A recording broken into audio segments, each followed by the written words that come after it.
السلام عليكم البنات، كي دايرين؟ لاباس عليكم؟ هانيه عواش مبروكه وانتم باش ما كتمناو ان شاء الله. نتمنىكم كل فيديو يلقاكم في احسن الاحوال.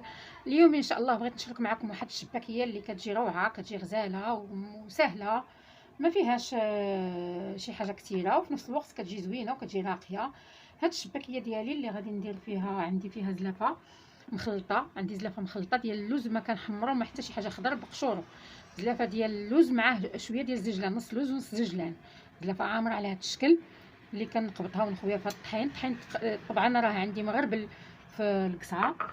عندي واحد الحبه ديال الخميره على هذا الشكل البنات، ما بغيتش نفزقها حتى نوريها لكم. على هذا الشكل الخميره ديال الخبز اللي كنشدها ونديرها في واحد المعلقه ديال الماء الدوب. عندي هنايا معلقه ديال حبه حلاوه، عندي معلقه ديال السينيه ديال حبه حلاوه، وعندي معلقه ديال النافع حتى هو عندي مطحون. هادشي كله عندي مطحون ومغربل. معلقه ديال النافع، وعندي معلقه ديال القرفه البنات، هي اللي راني عاد جبتها من عند الهري في الحقيقه مطحونه، كيخصني ضروري ندوزها بالغربال، هذه ما غربلتهاش. عندي الشاصيه ديال الخميره، عجنت منها نص ديالها درتو في كيلو، هذا الكيلو الثاني، يعني هاد الشاصيه ديال الخميره كندير نص فيها. الخميره ديال 8 غرام، قول غندير 4 غرام، انا كندير غير عيني ميزاني بالمعلقه صغيره ديال السينيه، درت نص ونص، هو هذا بقالي. عندي واحد القبيصه ديال الملح اللي مفزقاها، هي هذه في معلقه ديال الماء. عندي واحد الكاس ديال الزيت وكاس ديال الزبده مذوبه. عندي واحد ربع كاس ديال الخل، وعندي واحد الحكه بسيطه ديال الكوزه اللي حتى هي كنزيدها. وغادي ندوزو نشوفوا نجمعوا هاد القوام ديالنا. غادي نخلط هاد النواشف هما الاولين. عندي القبيصه الملحه راه خلاص دايرها في جغيمه الماء، نخلط هاد النواشف وعاد نرجع نجمع بالزبده والزيت. بعد ما كنخلط النواشف ديالي كلهم مع هذا الدقيق. بالنسبه للدقيق البنات، انا عندي يا اما كنخدم بالممتاز يا اما الشمعه حتى هو كيصدق زوين بزاف، يعني مجرباه سنين كنخدم به، كتصدق لي زوينه بزاف.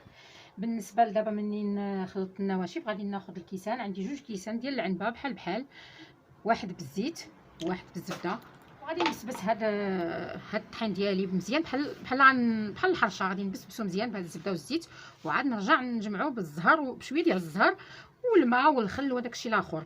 بالنسبه لهاد الشباكيه البنات، مع الثمن ديال البيع ديالها، انا كنت كنحسبها بواحد ب 3000 ريال العام اللي فات، 3000 3200 هكا كتمشي من 3000 3200 على حسب الوجوه العجنه الكيلو ديال الطحين. هاد العام هذا قلت لها 3600 على حسب راكم عارفين اللي كاين، يعني الزيت وكلشي زاد على حسب هاد الزياده هادي. هاد العام درت لها 3600 3800 على حسب الوجوه. يعني كتقولي 3800، بعض المرات كتلقاي شي واحد كتعاملي معاه تحسبيها له ب 600 ولا ب 400 ولا، المهم كتبقى على حسب الوجوه، كتصبري في واحد 10 دراهم. الوجوه عزاز وغاليين. بالنسبه لهذا الشيء، بعد ما جمعتها على هذا الشكل، انا ما قطعتش كاع القطع معكم، بعد ما حلحلتها على هذا الشكل هكا رملتها. غادي ناخذ دابا، غادي ندوز باش نجمعها بالماء. ودابا بعد ما جمعتها، بعد ما رملتها البنات، غادي ندوز باش ندير السوائل.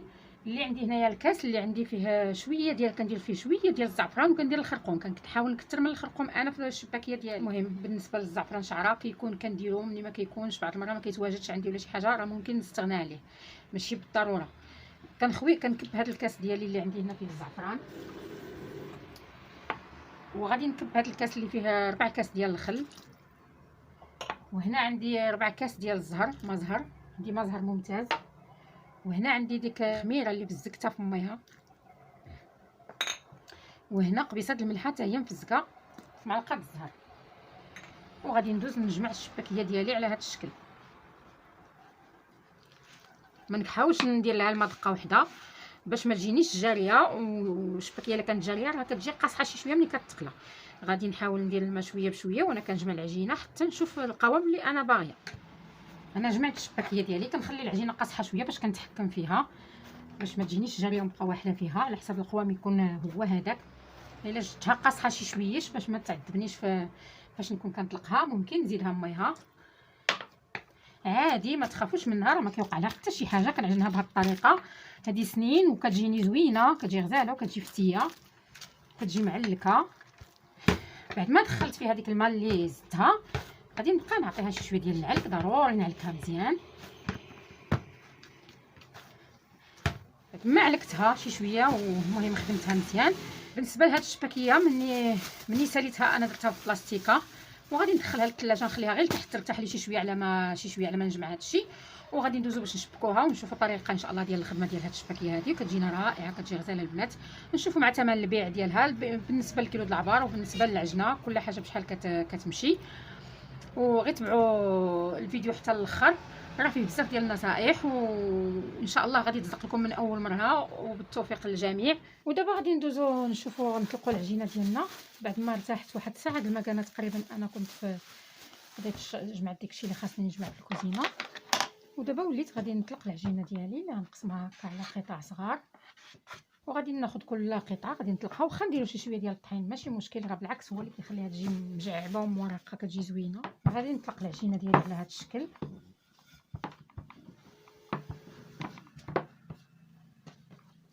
كنطويها جوج المرات، نطويها على هاد الجهه ونرجع نطويها على هاد الجهه هادي.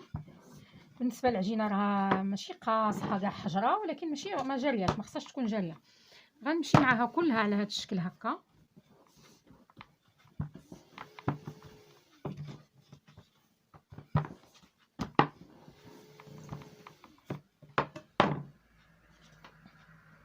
غنمشي معاها كلها على هاد الشكل البنات ونرجع معكم بعد ما طلقت العجينه ديالي كلها وطويتها على ديك الشكل البنات. غادي نرجع دابا نبدا من القطعه الاولى اللي صوبت، هي اللي غنبدا بها الخدمه.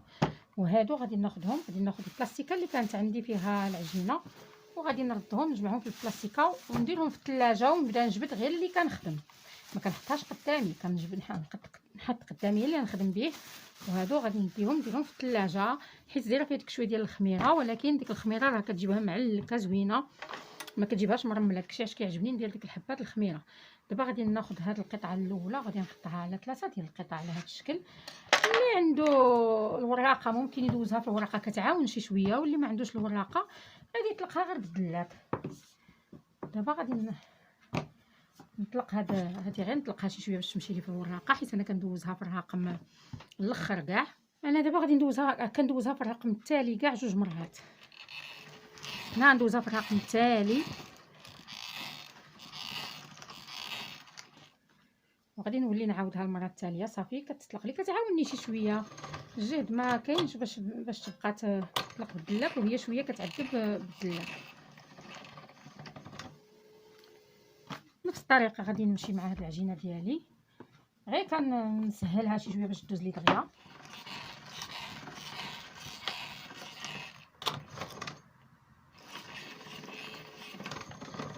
شوفوا الطريقه ديال الكشباك، وتبقى كل واحد بطريقته. غنخلي هذا على جنب.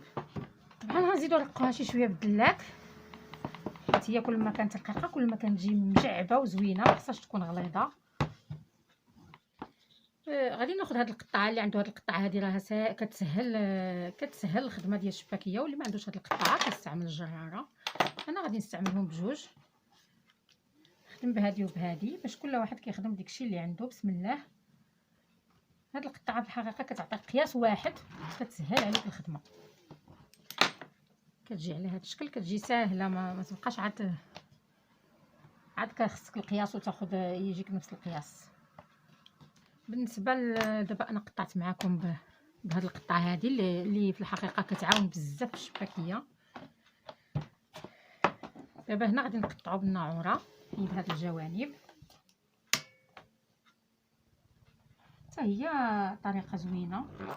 وكنمشي مع الشباكيه ديالي على هاد الشكل: 1 2 3 4 و5. كنقطع غير هي من الاحسن هذوك الشريطات ملي نضربهم يكونوا قد ما تكونش بلاصه غليظه وبلاصه رقيقه، باش في التشباك كتجينا زوينه.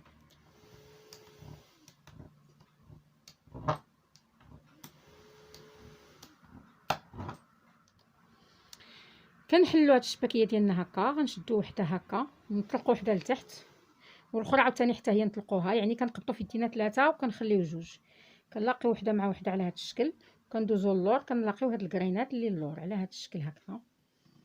ها هي كتجينا شباكيه غزاله على هاد الشكل. غادي نعاود معكم وحده اخرى. نشدو هادي في يدينا ونطلقوا هادي، نشدو هادي عاوتاني في يدينا مع هادي، ونطلقوا هاد السمطه الاخرى هكا.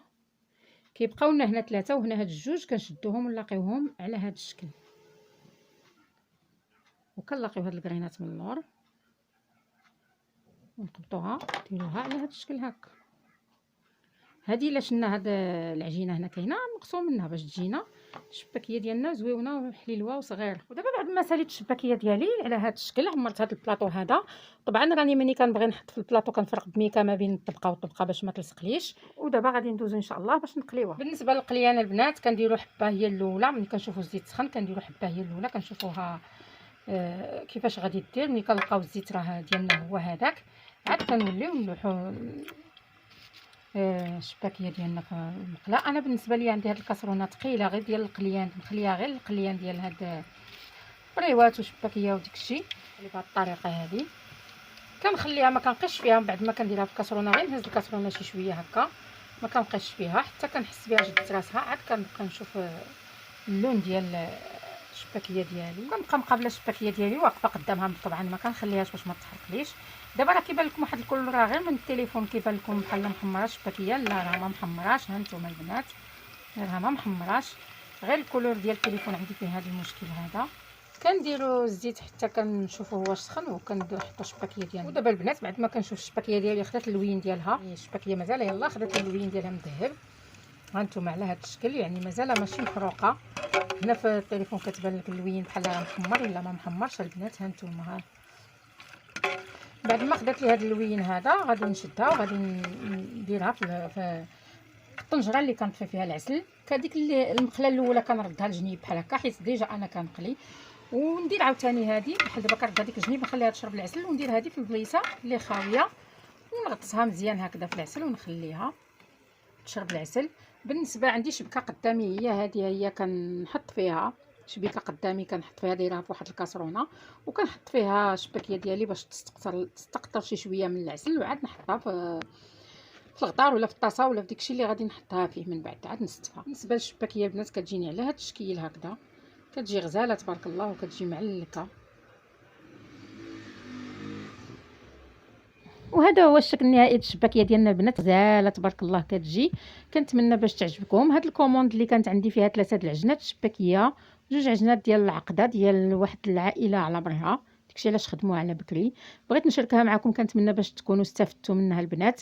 بالنسبه لثمن البيع كنحسب 70 درهم الكيلو و3600 ريال العجنه ديال الطحين. وشكرا بزاف على المشاهده، كنتمنى باش يعجبكم هذا الفيديو. ما تنساوش الاشتراك والضغط على الجرس باش يوصلكم كل جديد. وشكرا على المشاهده ونتمنى تستافدوا من الفيديو.